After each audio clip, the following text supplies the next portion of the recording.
Hi, good day. I'm Glenn Punsal.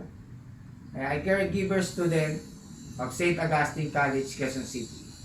And I'll be doing burping techniques. Reason to burp. Release gas, air taken during feeding. Babies feel better after burping. Stimulates the baby. Learn for burping. Breastfeed babies tend a burp less. Sometimes babies don't burp. Burp for about a minute, but continue feeding.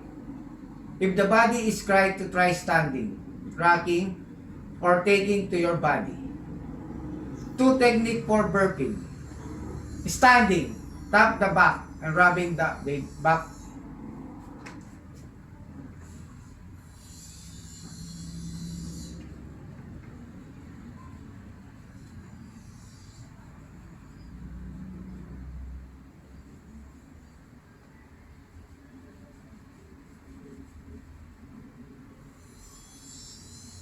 Second techniques, sitting the baby, sit to your lap.